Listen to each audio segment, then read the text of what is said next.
May 1945.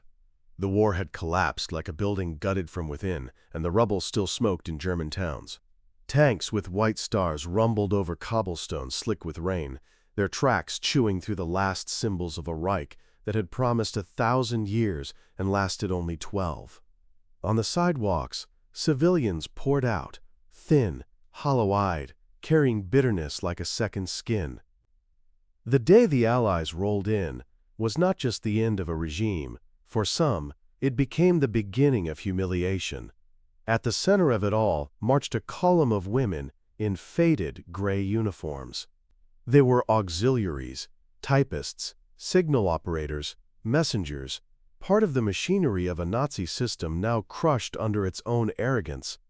Weeks earlier, these uniforms had offered them status, sometimes even protection. But now, every seam stitched their shame to their skin. The crowd recognized them instantly. Nazi girls. Someone muttered. A stone skittered across the street. Spit followed, and reports from 1945 estimate that more than 500,000 German women had served as auxiliaries in some form by the war's end. Not all were fanatics, not all carried rifles, but the uniform was enough. To civilians who had lost fathers, sons, and homes, the sight of these women was unbearable. We never imagined our own people would spit on us. One former auxiliary later recalled in a diary fragment preserved in a Hamburg archive. NNTHE humiliation began small. Jeers, muttered insults, spittle striking boots. But as the line of women was forced deeper into the town square, the fury thickened. Children pointed and laughed. Men clenched fists. Women, once neighbors, hurled curses like stones. Each step was heavier, not because of fatigue, but because each step erased another layer of dignity. NNTHE women tried to hold formation, eyes down, boots crunching on broken glass scattered after air raids. Some bit their lips until they bled. Others let tears streak silently. What had once been their shield, the gray wool, the eagle insignia, was now their curse. NNBUT. This was just the beginning. In the square ahead, civilians prepared something worse than spit. They would not be satisfied with shame alone. They wanted the uniforms themselves destroyed, symbol by symbol. And as the women marched closer, the crowd surged forward. Hands reached for sleeves, fingers clawed for cloth. What came next would mark the true breaking point of their pride. The march into the square slowed as the crowd pressed tighter, and suddenly the uniforms that once opened doors became cages. Every patch, every insignia, every button screamed guilt louder than any shouted word. These were not weapons, but in May 1945, Germany, cloth itself had turned into a curse. Hands shot out from the mob. One woman auxiliary felt her sleeve jerk violently, her eagle emblem ripped away in a spray of stitches. Another had her cap snatched, stomped into the mud until it was nothing but pulp. In Leipzig, in Berlin, in dozens of collapsing towns, similar scenes unfolded. Reports say the Nazi Party had counted over 3 million female members by 1945, many of them pressed into auxiliary service. But now that affiliation, once a badge of belonging, marked them for open scorn, and every stitch betrayed us, a former signals clerk later wrote. She had carried coded messages across occupied France, believing herself untouchable in the Reich's machinery. Yet here, in the eyes of the people she once passed unnoticed, every thread was evidence of complicity. NNTHE crowd didn't just tear cloth, they mocked with laughter. Boots slipped on cobblestones as the auxiliaries tried to keep pace, their formation disintegrating with each tug and pull. One woman stumbled as her armband was yanked. Another winced as nails scratched her skin through the wool. It was not just physical stripping. It was psychological unraveling. Civilians shouted, "Take it off! Take it off!" Their rage wasn't just against uniforms, but what the uniforms symbolized. The authority that had rationed their food, evacuated their children, and delivered them to ruin. The women auxiliaries had believed themselves small cogs. Now the crowd saw them as walking flags of a regime no one dared defend anymore. In FOR, the Auxiliaries, the humiliation was doubled by recognition. These were not foreign occupiers. These were their neighbors, the same grocers, students, and workers who once greeted them with nods or even respect. That familiarity sharpened the sting of betrayal. And in BUT, the crowd's fury didn't stop at cloth. With sleeves torn bare, with caps crushed underfoot, the civilians escalated further. What began as tearing fabric would soon turn into spit and stones. The square was no longer a place of passage. It was a pit of judgment. The square erupted beyond cloth. What had started with torn armbands slid into something harsher, more primal. A boy barely 12 spat at the passing line, his phlegm striking a woman's cheek and sliding down her collar. The crowd roared approval. Suddenly dozens joined in, wet, stinging strikes against faces, hair, uniforms already in tatters. For the Auxiliaries, each drop felt heavier than rain, heavier than defeat itself. When boots crunched on broken glass scattered from bombed-out shop windows. The women tried to shield their faces with trembling hands, but the jeering crowd was relentless. "Traitors! Murderers! Nazi girls!" Voices rose like a mob chorus. In some towns, Hamburg, Leipzig, even pockets of Berlin, archival reports describe women pelted not just with spit, but with stones, rotten vegetables, even coal scraps scavenged from ruins. One former auxiliary later admitted, "Their spit burned worse than our defeat." In that moment, humiliation was more intimate than any battlefield wound. These women had joined for clerical posts, telephone duty, or even under pressure of conscription. But the crowd didn't distinguish. To the civilians, any uniform was the Reich. Any insignia was Hitler's voice. In numbers paint the scale of collapse. By summer 1945, millions of Germans, civilians, auxiliaries, soldiers, were on the move as prisoners or refugees. The auxiliaries were only a fraction of that tide, yet their visibility made them lightning rods for anger. Where male soldiers were often corralled straight to guarded camps, the women walked through the heart of towns, open to scorn at every step, and jeers mixed with laughter. Children chased after the column, hurling pebbles with gleeful cruelty. Elderly men spat, their hands trembling with grief more than strength. Housewives, ragged from years of rationing, screamed at the auxiliaries as though screaming could claw back dead sons and bombed apartments. Women marched on, trying to keep step, but formation collapsed into scattered shame. Some auxiliaries clenched jaws, refusing to cry. Others broke down openly, tears mixing with spit on their faces. The mob saw weakness and pressed harder. Then, suddenly, a different sound cut through the mob. Sharp whistles, the metallic rattle of weapons. Allied soldiers stepped into the square, rifles shouldered, bayonets catching the pale May sun. The crowd's fury paused, not out of mercy, but out of fear of the men now pushing forward. And for the auxiliaries, humiliation gave way to another strange shock. Their enemies were about to halt the fury of their own people. The roar of the crowd faltered as khaki uniforms cut a path through the chaos. U.S. military police, bayonets fixed, shoved civilians back with practiced force. Boots stamped hard on the cobblestones, rifles angled low enough to remind the mob that a new authority ruled this square. The auxiliaries, trembling in their shredded uniforms, found themselves suddenly shielded, not out of compassion, but because order was worth more to the occupiers than vengeance. Nay, whistle blast pierced the air. Civilians staggered back, their fury spilling into curses muttered under breath. One man still spat defiantly, but a rifle butt shoved him into silence. The auxiliaries blinked through tears, barely able to process the shift. They had just been the target of unrelenting rage.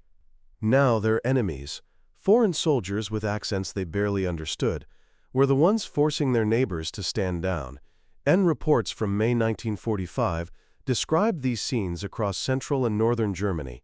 Allied orders were blunt. Prisoners were to be processed, not lynched. Yet the soldiers themselves were stunned at the hostility civilians unleashed against their own. An American MP scribbled in his log, "Even their people turned on them faster than we could." NNTHE Auxiliaries felt the contradiction keenly. They had feared Allied capture for months, rumors of brutal treatment, endless forced labor, even execution. Instead, it was their own townsfolk who delivered the first humiliation.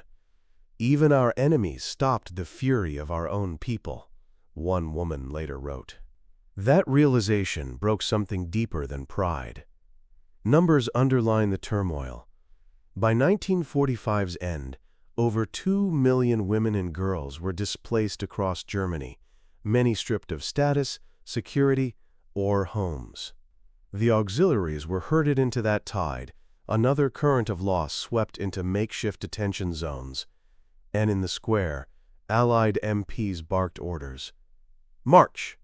The line shuffled forward again, but now under armed escort. Civilians trailed at a distance, shouting insults from behind the wall of rifles. Every footstep clanged with humiliation, first spat on by neighbors, now paraded like criminals under foreign guard. NNTHE destination loomed just beyond the square, temporary holding camps on the town's outskirts.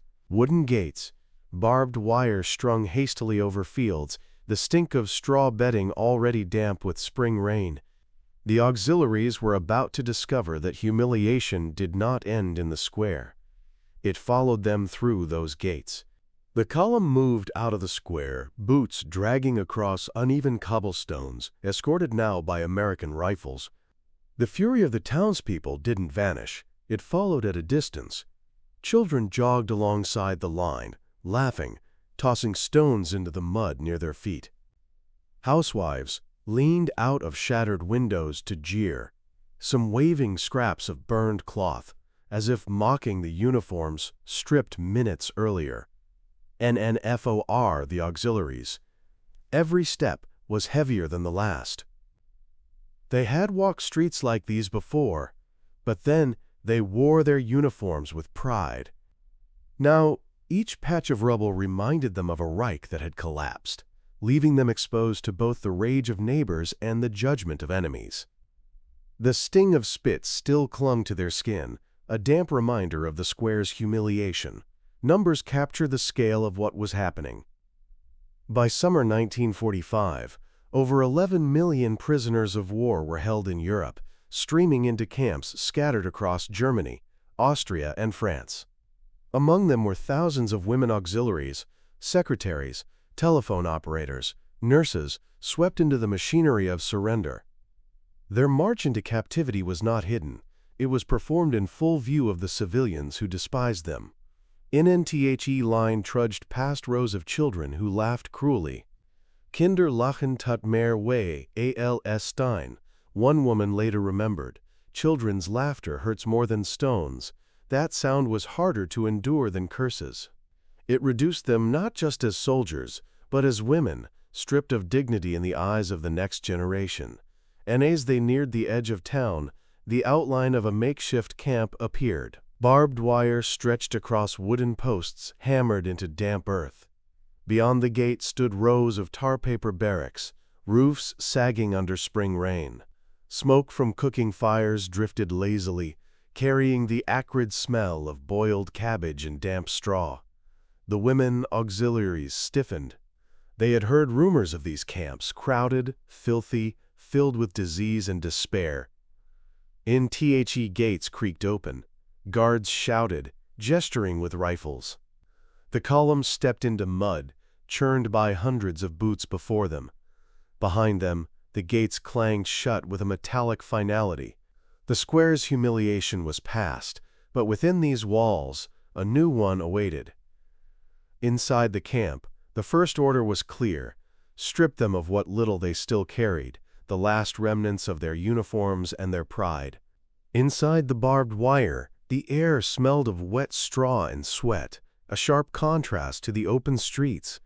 The first command came quickly, barked in English, then repeated in broken German, "Uniforms! Off!" The auxiliaries hesitated, clinging to the last fragments of authority stitched to their shoulders, but bayonets leveled toward them made hesitation impossible. One by one, women tugged at buttons stiff from rain, peeling off the gray wool jackets that had marked them as part of the Reich. Piles began to form on the ground, caps crushed, armbands discarded, boots stacked. Each item was another symbol dismantled. A guard kicked the heap together with the butt of his rifle, muttering something about, "No swastikas in here." Orders from SHAEF headquarters were unambiguous. Nazi insignia was forbidden in captivity. The policy was designed to erase the ideology along with the uniforms. Archival reports show that hundreds of camps across Europe implemented the same ritual: insignia stripped, boots confiscated, uniforms reduced to rags. For the women in May 1945, this was more than regulation. It was ritual humiliation. "In we stood barefoot in mud," one auxiliary later recalled. The memory lingered not because of hunger or disease, but because of the moment their clothing was taken. Without the uniform, they were not auxiliaries, not protectors of a regime. They were simply prisoners, exposed and anonymous. NNTHE scene was raw. Some women covered themselves with arms crossed tight, shivering in thin undergarments as guards tossed rough blankets their way. Others stared at the pile of uniforms as if staring at a funeral pyre. In their silence, the sound of boots stomping and cloth tearing echoed louder. NMBUT, stripping the symbols, did not erase memory.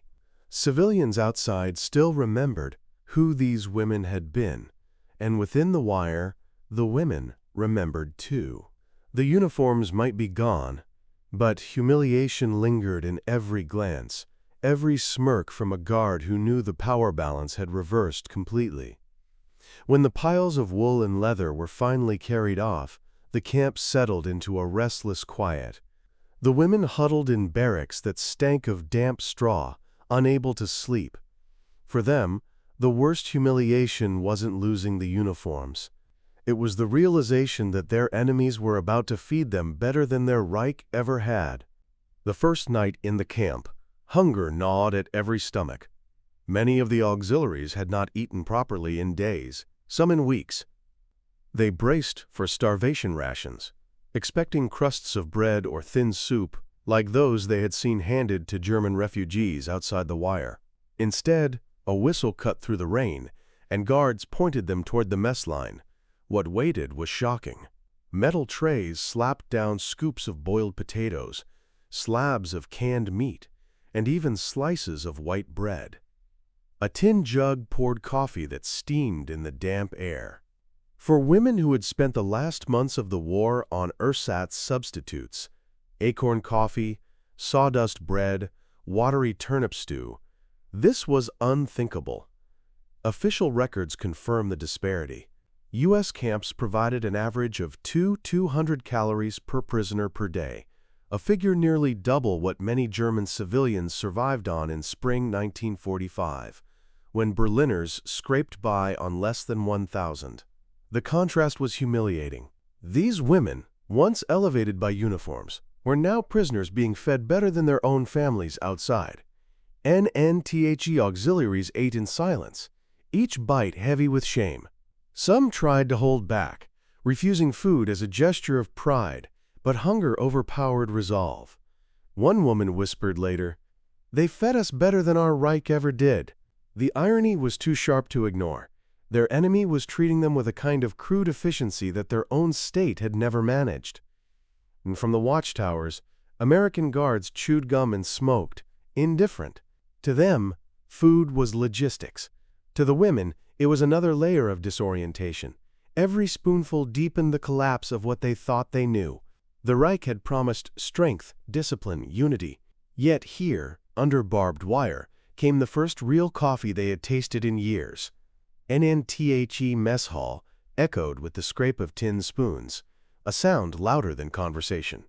When the trays were cleared, some auxiliaries wept quietly in their bunks, humiliated that captivity brought relief they could never admit to civilians beyond the wire. Then, as night fell and guards rotated, another noise floated across the camp. From the American side came strains of a trumpet, the lazy rhythm of a record player spinning. It was music they had been told to despise: jazz, swing, American chaos. But it rolled over the wire with a rhythm that made humiliation sting in a different way. Night in the camp was supposed to be silence, just the creak of barracks timbers, the shuffle of boots in mud, the coughs of prisoners on damp straw. But that evening, something strange drifted over the wire. A trumpet blared, off-key at first, then joined by the swing of a clarinet. A record player crackled, and the unmistakable rhythm of American jazz filled the darkness. NNTHE Auxiliaries froze. They had been taught for years that jazz was degenerate, a symbol of chaos and corruption. Propaganda posters had warned them against its rhythms, calling it un-German. Now, as prisoners, they listened to the very music they had once scorned. Guards laughed, tapping boots, a few even dancing awkwardly under lantern light. The women watched, humiliated, not only at captivity, but at the sight of their enemies celebrating freely with sounds forbidden in the Reich. Archival records show that U.S. Army units distributed Glenn Miller and Benny Goodman recordings across Europe, using music to lift morale and, at times, to demoralize opponents. For these women, the effect was sharper than propaganda leaflets. The swing rhythms mocked their silence. Their uniforms were gone, their dignity stripped, and now, their ears filled with a culture that had outlasted the Reich. One auxiliary whispered bitterly, "Their music mocked our silence." She turned her face to the wall, but the beats still seeped through, refusing to be ignored. Others stared openly, ashamed to find the rhythm strangely alive compared to the funeral marches they had grown used to. The humiliation wasn't just in hearing it, it was in recognizing that the Reich had lied. Music did not collapse nations. It lifted them. NNTHE barracks shook with nervous laughter. Some women pressed hands over ears, others mouthed silent prayers. But curiosity betrayed them. A few tapped their fingers to the beat, quickly stopping when others noticed. The shame was doubled, humiliated by enemies, and humiliated by the traitorous stirrings of their own bodies. NTHE record spun into the night, the needle hissing at the end, until a guard reset it. The prisoners lay restless, tormented by melodies that exposed more than uniforms ever had. And then, just as the music faded, another disruption arrived. Letters and photographs carried in by Red Cross clerks, each envelope another shock waiting to pierce what little pride remained. The morning after the music, a new routine disrupted the camp. Red Cross clerks arrived with satchels of envelopes, their armbands bright white against the mud-stained earth. Guards called names from lists, and women auxiliaries stepped forward hesitantly, expecting nothing. But instead of punishment or interrogation, they were handed paper, letters, photographs, fragments of another world. At first, the women stared blankly. Many had no family left to write, others knew their towns were in ruins. Yet the guards themselves flipped open their own letters while waiting, laughing softly at words from wives in Ohio or children in Kansas. One GI passed around a photograph, a smiling woman in a floral dress, holding a baby against the backdrop of a neat wooden porch. The auxiliaries stared, transfixed and humiliated. That porch looked untouched by war, the baby healthy, the mother well-fed, and numbers underlined the scale. Archival reports show that in 1945, the International Red Cross delivered more than 24,000 parcels weekly into European camps, each carrying not just food, but mail, photographs, even magazines. For the auxiliaries, the effect was shattering. Their own letters rarely came, and when they did, they were grim. Destroyed homes, missing fathers, hunger stretching across whole families. One auxiliary muttered under her breath, "Every letter exposed what we never had." It wasn't just envy, it was collapse of perspective. The Reich had told them Americans were weak, soft, decadent. Yet here, in the hands of guards who chain-smoked and whistled jazz tunes, were proof of abundance, families intact, towns untouched, lives carrying on with comfort unimaginable in bombed-out Germany. NNTHE humiliation came not through blows, but through quiet comparisons. A photograph of an American backyard barbecue mocked years of German ration lines. A letter describing a child's first day at school stung sharper than spit in the square. Even handwriting seemed healthier, more alive. Women in the barracks studied the photographs when guards weren't looking. Some wept quietly, others turned away in bitterness. It wasn't defeat in battle that broke them most, but the realization that their captors' private lives were stronger than the Reich's promises.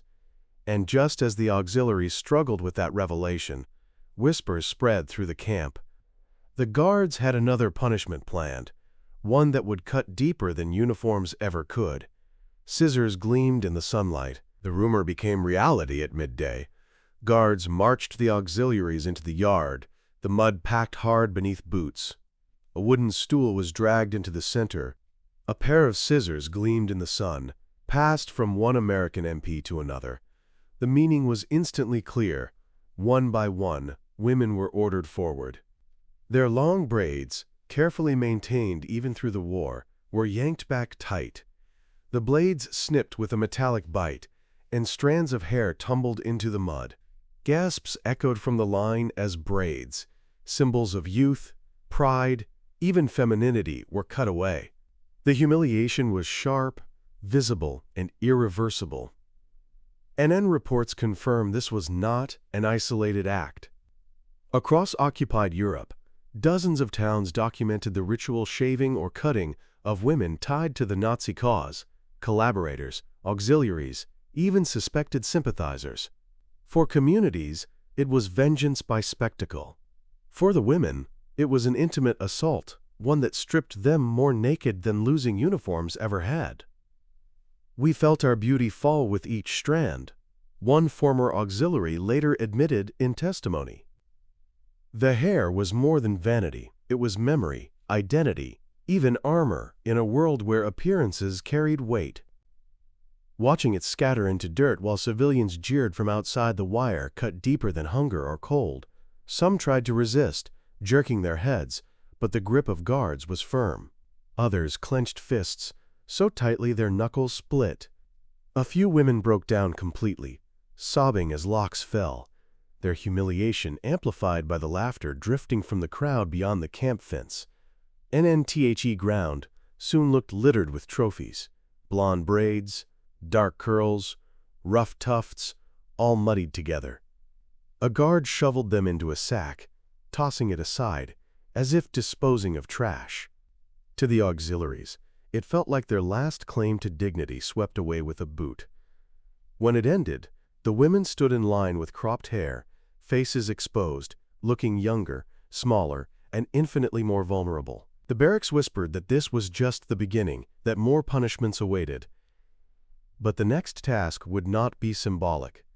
It would be labor. Hard, physical, degrading.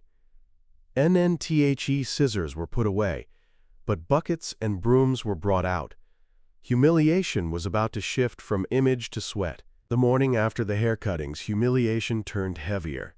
Buckets clanged, brooms and shovels were tossed into waiting hands. The order was clear: clean the rubble, scrub the streets, haul the filth of a ruined town. The women auxiliaries, once clerks and signal operators, now bent to the ground like common laborers, their cropped heads exposed in the daylight in. They shuffled out of the wire under guard. Civilians lined the sidewalks again, but this time they didn't spit, they smirked.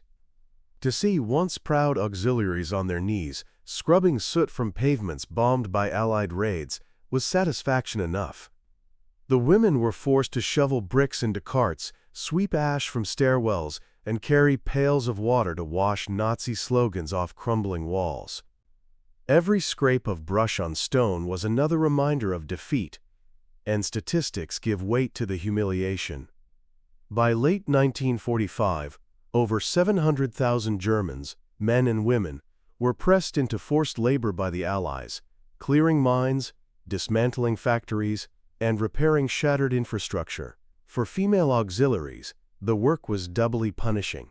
Physical exhaustion layered over public shame. Every bucket of water drowned our pride, one former telephone operator later confessed. Her arms ached, blisters forming, but worse was the gaze of neighbors who once admired the uniform she wore. Now they watched with folded arms, children giggling as she scrubbed the same sidewalk she once marched down. Men guards paced with rifles slung casually, uninterested in the work itself but alert to any hesitation. The auxiliaries tried to keep silent, though whispers slipped through, prayers, muttered curses, or bitter laughter at the absurdity of it all. None dared refuse. Refusal meant punishment, sometimes extra shifts, sometimes worse. NNTHE hours stretched, brooms wore to nubs, buckets sloshed cold water that froze fingers raw, dust-coated throats.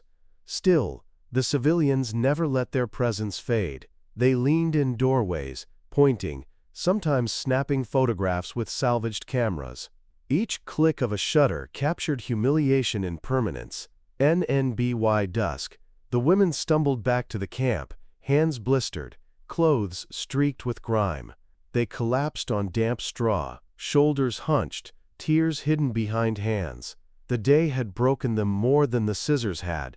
NNBUT, the nights carried their own torment. In darkness, stripped of pride and strength, emotions cracked. Tears and whispers spread through the barracks like fever. Night fell heavy in the barracks. The stink of damp straw and sweat clung to every wall, and exhaustion weighed on every body. Yet sleep refused to come. The day's labor had drained their muscles, but it was humiliation that gnawed their spirits raw. In the darkness, whispers rose, then sobs. One woman buried her face in her arms, shaking. Another pressed her cropped head against the wall, biting her fist to muffle cries. Soon, the barracks was filled with quiet breakdowns. NNTHE guards didn't intervene. Some walked the perimeter, indifferent to the noise within. A few paused at the doors, listening, then moved on. For them, tears were routine, just another sound of captivity. But for the auxiliaries, each sob was another fracture in their armor. They had endured spit, scissors, and labor. Now, stripped of all symbols, they endured themselves. In archival estimates suggest that tens of thousands of women auxiliaries faced psychological collapse in the months after surrender. Some attempted to cling to discipline, repeating drills silently, counting steps, folding blankets in precise squares.